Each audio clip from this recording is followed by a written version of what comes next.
Hello guys, welcome to RBCC online probability. हम लोगों ने शुरू करा था और उसके मुझे लग रहा है कुछ 11 क्वेश्चंस हो गए थे और उसके बाद मैंने ये टेबल भी बना के दिया था लास्ट लेक्चर में और मैंने बोला था ये 52 कार्ड्स वाला टेबल है। अब कुछ लोगों को कन्फ्यूजन क्या हो रहा है, एक एक क्वेश्चन ऐसे भी आ रहे हैं, there are 20 cards numbered from 1 to 20, there are 20 cards numbered from 1 to 20, है ना।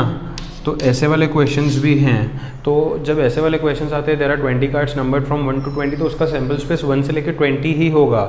अगर मैं बोलूँ there are some cards numbered from 30 to 40, तो उसका सैम्पल स्पेस क्या होगा, 30 से लेकर 40 ही होगा। अगर 52 प्लेइंग कार्ड्स की बात आ रही है तो ही ये कार्ड्स के बारे में हम लोग सोचेंगे। समझ रहे हो बात को। अगर वो कहते हैं there are some cards, some तो नहीं बोल सकते, ऐसा बोल सकते हैं there are cards in a box numbered from 50 to 70, तो उसका सैम्पल स्पेस 50 से लेके 70 ही होगा। समझ रहे हो। वो कार्ड्स वाला सम और ये कार्ड्स वाले सम में कंफ्यूजन मत क्रिएट करो। वो नंबर्स वाला है, उस पर नंबर्स जो है वो ही सैम्पल स्पेस होगा। लेकिन अगर 52 कार्ड्स बोल रहे हैं तो ही ये वाला जो टेबल है हम लोग यूज़ करेंगे। आ रहा है समझ में। तो पिछले लेक्चर में मैंने कहा था कि ये टेबल अच्छे से लर्न कर लो, याद कर लो, क्योंकि क्या होता है बहुत बारी कार्ड्स का जो सम है बच्चे गलत करते हैं। क्यों? क्योंकि ये टेबल याद नहीं रहता है। जब हम लोग बोलते हैं तब तुम लोग टेबल याद नहीं करते हो, बाद में परेशानी होती है। इसलिए इसको अभी ही याद कर लो, है ना। इसको याद कर लोगे अभी ही तो प्रॉब्लम नहीं होगा। तो मैंने जाने बूझे आज ये टेबल साइड में लिखा है ताकि किसी को प्रॉब्लम ना हो सम करते समय, लेकिन सभी को ये टेबल बहुत बढ़िया तरीके से याद रखना है। आज हम लोग करने वाले हैं 12th question, 13th question, 14th question. उसके बाद अपना ये चैप्टर कंप्लीट हो जाएगा। तो बढ़ते हैं आज के पहले क्वेश्चन पे, जो कि है 12th क्वेश्चन। 11th क्वेश्चन मैंने बोला था करने के लिए सबको, क्योंकि वो 10th क्वेश्चन की तरह ही था। तो आज हम लोग करने वाले हैं 12th क्वेश्चन। 12th क्वेश्चन कहता है 1 card is drawn at random from well shuffled deck of 52 cards. देखो क्लियरली बोला है 1 card is drawn at random, मतलब एक कार्ड उठाया जा रहा है from a deck of 52 cards. 52 cards की बात हो रही है तो ही इसके बारे में सोचेंगे। और उसके बाद क्वेश्चंस भी तो देखो ना कैसे आ रहे हैं। फाइंड द प्रोबेबिलिटी ऑफ, यहाँ पे 6 सब क्वेश्चंस है। Find the probability of N S. पहला क्वेश्चन कहता है एन एस, ठीक है। एस का प्रोबेबिलिटी निकालते हैं, देखो कैसे होगा ये। बहुत लोगों को ये क्वेश्चन टफ लगता है। क्वेश्चन नंबर 12 है, मैं लिखता हूँ let S be the sample space. अब ये पूरा सैंपल, ये तो पूरा ऐसे डिफाइन करते नहीं बैठेंगे ना, तो let S be the sample space बोल के डायरेक्ट एन ऑफ एस लिखना है 52। इसका सैंपल स्पेस डिफाइन नहीं करते अपन, डायरेक्टली लिखते हैं एन ऑफ एस 52। इनको प्रोबेबिलिटी चाहिए एस का, तो मैं एक इवेंट फिक्स करता हूँ। फर्स्ट सब क्वेश्चन है, मैं फिक्स करता हूँ इवेंट E1। E1 क्या है? Getting an S. एस चाहिए इनको, तो कितने एस है डायरेक्टली वो लिखेंगे एन ऑफ E1, है ना। इसमें कुछ भी डिस्क्राइब करने की ज़रूरत नहीं है, डायरेक्टली लिखेंगे एस कितने आते हैं। अभी देखो ये 13 कार्ड्स का जो डिवीजन है उसमें 10 नंबर कार्ड्स में से पहला वाला कार्ड एस होता है, मतलब 13 पत्तों में एक पत्ता एस होता है। 13 कार्ड्स में से एक कार्ड एस होता है, तो ये 13 जो हैं उसमें एक एस होगा। ये डायमंड के जो 13 हैं उसमें एक एस होगा। स्पेड के जो 13 है उसमें एक एस होगा। क्लब के जो 13 है उसमें एक एस होगा। मैंने उस लेक्चर में बताया था 13 कार्ड्स का डिवीजन अगर ऐसा है तो हार्ट्स के 13 का भी वैसा ही होगा, डायमंड का भी वैसा ही होगा, स्पेड का भी वैसा ही होगा, क्लब का भी वैसा ही होगा। तो मुझे एस चाहिए। 13 पत्तों में एस कितने बार आता है? एक बार आता है। हार्ट्स का एक बार आएगा, डायमंड का एक बार आएगा, स्पेड का एक बार आएगा, क्लब का एक बार आएगा। तो कितने एस होंगे टोटल? 4। कितने एस होंगे टोटल? 4। उसका प्रोबेबिलिटी ढूंढना है। प्रोबेबिलिटी ऑफ इवेंट E1 क्या है formula? N of E1 upon N of S, event upon sample space, जो कि हम लोग हमेशा यूज करते आ रहे हैं। इवेंट का कितना है? 4 अपॉन सैंपल स्पेस का कितना है? 52, जिसको डिवाइड करेंगे 4 1 जा 4, 13 जा, तो आंसर आएगा 1 upon 13। Second E2 event 2। Second क्या कहता है, अ 5 of red suit, red suit का 5 चाहिए इनको, okay. A 5 of red suit, यहां पे लिखना पड़ेगा getting a 5 of red suit. Red के कितने सूट्स है, रेड कलर के 2 सूट्स है, ये जो 13 के सेट होते हैं उनको सूट्स कहा जाता है। रेड कलर के कितने सूट्स है, 2 सूट्स हैं, इनको क्या चाहिए, 5 चाहिए। अब 13 पत्तों में 5 कितने बार आता है, एक ही बार आता है, तो ये 13 पत्तों का एक 5 होगा, ये 13 पत्तों का एक 5 होगा। तो रेड कलर में कितने 5 आए, हार्ट्स में एक बार, डायमंड में एक बार, 2 5 आए। समझ रहे हो बात को, 13 कार्ड्स में से 5 एक ही होता है। तो अगर मुझे रेड कलर का चाहिए सिर्फ, तो रेड कलर को देखेंगे तो ये 13 पत्तों में एक 5 होगा, ये 13 पत्तों में एक 5 होगा। तो रेड सूट के कितने 5 आए, 2। तो n ऑफ E2 कितना होगा, 2 होगा। प्रोबेबिलिटी ऑफ E2 कैसे निकालेंगे, n of E2 upon n of s, उसके नीचे ही करते चलो तुम लोग। n ऑफ E2 2 है, n ऑफ s 52 है, तो इसका फाइनल रिजल्ट 1/26 हो जाएगा, 1/26 हो जाएगा। आया समझ में, सेकेंड हो गया। बढ़ते हैं थर्ड सब क्वेश्चन पे, कहता है अ ब्लैक क्वीन। थर्ड सब क्वेश्चन कहता है getting a black queen. Black colour में कितने क्वीन है, जब तक सोचो, जब तक मैं इधर लिखता हूँ E3, सोचो, अगर आंसर राइट मिल रहा है तो बहुत बढ़िया है। गेटिंग अ ब्लैक, सिर्फ क्यू लिखता हूँ, क्वीन तुम लोग पूरा लिखना। तो n of E3, black colour के कितने क्वीन है, देखो ब्लैक कलर में कितने सूट है, 2। अच्छा 13 के 2 सूट है, ये तो समझ में आया। 13 पत्तों में क्वीन कितने बार आता है, एक ही बार आता है। 13 पत्तों में क्वीन कितने बार आता है, एक ही बार आता है। तो स्पेड का एक क्वीन होगा, क्लब का एक क्वीन होगा। तो ब्लैक कलर में कितने क्वीन आए, 2 क्वीन है। n ऑफ E3 कितना हो जाएगा, 2। प्रोबेबिलिटी ऑफ E3 ढूंढ लोगे खुद से, n of E3 upon n of s क्या होगा, 2/52, 1/26 हो जाएगा। फिर से है ना, सारे स्टेप्स एक दूसरे के नीचे करने हैं, मेरे पास जगह नहीं है। बढ़ते हैं फोर्थ सब क्वेश्चन पे। फोर्थ सब क्वेश्चन कहता है a jack of spades, E4 getting a, J लिख रहा हूं, जैक तुम लोग पूरा लिखना, ऑफ स्पेड्स। स्पेड देखो कहां पे दिख रहा है, यहां पे स्पेड मतलब 13 कार्ड्स, स्पेड मतलब 13 पत्ते, और 13 पत्तों में जैक कितने बार आता है, एक ही बार आता है ना। मुझे स्पेड का जैक चाहिए, स्पेड मतलब सिर्फ 13 कार्ड्स में जैक कितने बार आता है, एक ही बार आता है। तो मैं लिखता हूं n of E4 is 1, probability of E4 is n of E4 upon n of s which is 1/52 हो गया। सब का नीचे स्टेटमेंट में आंसर लिखना है हर एक सब क्वेश्चन का। नेक्स्ट है अ 10 of hearts, a 10 of hearts getting a 10 of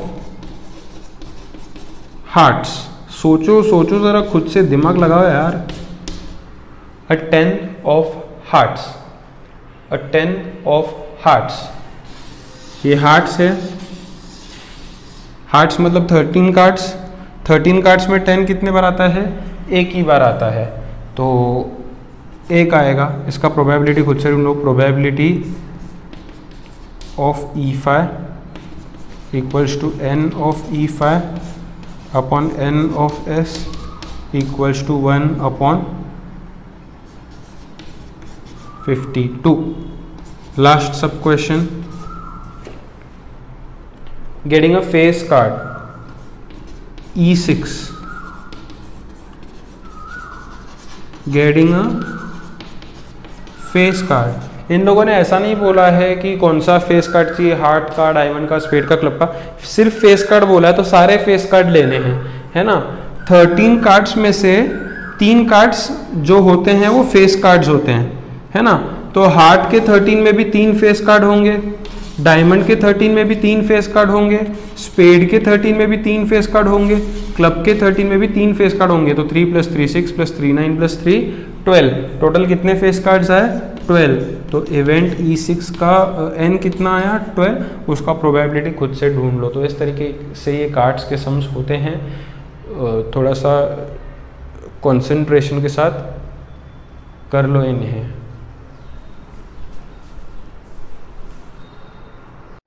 तो फिर बढ़ते हैं अगले क्वेश्चन पे, जो कि है क्वेश्चन नंबर 13। तो 13 क्वेश्चन भी डायरेक्टली मैं टेक्स्ट बुक से पढ़ रहा हूँ। आई होप सबके पास टेक्स्ट बुक होगा अभी घर पे, अगर नहीं है तो ग्रुप पे मैसेज कर लो, ताकि जिसके पास है वो फ़ोटो भेजे एक्सरसाइज के ग्रुप पे, तो सबके पास आ जाएगा। एक्सरसाइज के क्वेश्चंस तो कम से कम आ जाएंगे। तो मैं क्वेश्चंस इसलिए नहीं लिख रहा हूँ क्योंकि कुछ क्वेश्चंस बहुत ज़्यादा बड़े हैं और उनको लिखने में आधा बोर्ड चला जा रहा है, क्योंकि ऑलरेडी आधा बोर्ड मैंने ये टेबल में ले लिया है। अब क्वेश्चन वगैरह लिखते बैठूंगा तो मेरे पास जगह नहीं बचेगा, इसलिए 13 क्वेश्चन डायरेक्टली मैं यहाँ से रीड कर रहा हूँ। अ card is drawn at random from 52 cards. 52 cards में से एक कार्ड ड्रॉ कर रहे हैं, है ना, निकाल रहे हैं। 52 कार्ड्स आए, मतलब इसको ही ध्यान में रखते हुए करना है। Find the probability that card drawn is either a king or a queen, ये पहला क्वेश्चन है। Neither a king nor a queen ये दूसरा क्वेश्चन है। Okay, no problem. तो क्योंकि 52 कार्ड्स वाला सम है, मैं लिखता हूँ let S be the sample space. Let S be the sample space. तो एन ऑफ एस कितना होगा 52 होगा। एन ऑफ एस कितना होगा 52 होगा। इनका क्वेश्चन है either king or a queen ना, तो मैं क्या करता हूँ, इवेंट 1 फिक्स करता हूँ। इवेंट 1 में लिखता हूँ getting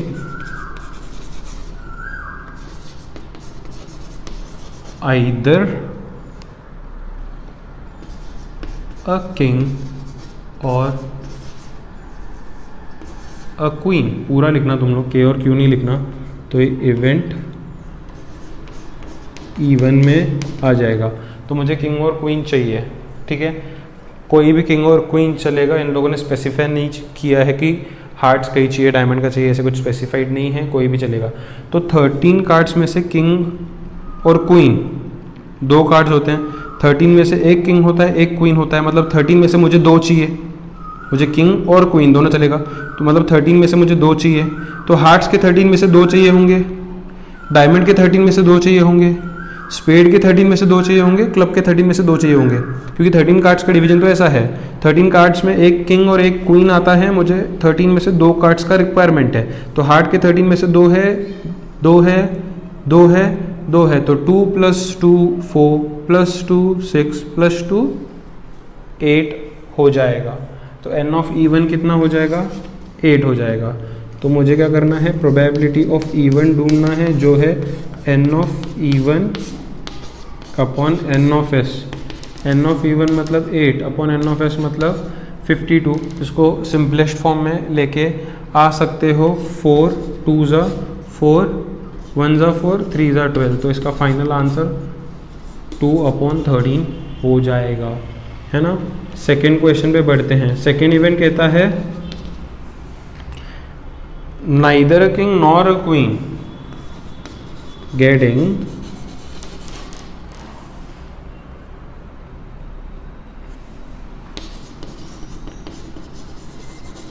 neither a king nor a queen. King और क्वीन नहीं चाहिए, मतलब बाकी सब चाहिए।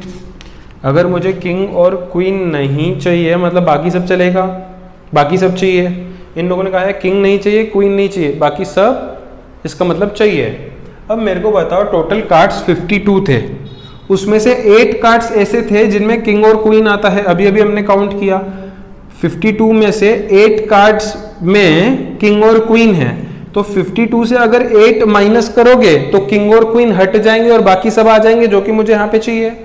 मुझे चाहिए neither a king nor a queen, मतलब किंग और क्वीन नहीं होने चाहिए। तो टोटल 52 कार्ड्स हैं, उसमें 8 कार्ड्स ऐसे हैं जिसमें किंग और क्वीन हैं, तो वो माइनस कर दो, तो किंग और क्वीन हट जाएंगे, जो कि मुझे यहाँ पे चाहिए। सिंपल सा लॉजिक है। 52 टोटल कार्ड्स थे जिसमें 8 कार्ड्स में किंग और क्वीन था, तो 52 में से 8 माइनस करके मैं यहाँ पे लिख देता हूँ। 52 में से 8 माइनस करोगे तो कितना आएगा? 52 में से 8 माइनस करोगे तो जल्दी बताओ कितना आएगा? 44 राइट। तो यहाँ पे अभी प्रोबेबिलिटी ढूंढना है E2 का। Probability of E2 is n of E2 upon n of S। n of E2 कितना है? 44 है, अपॉन n ऑफ S कितना है?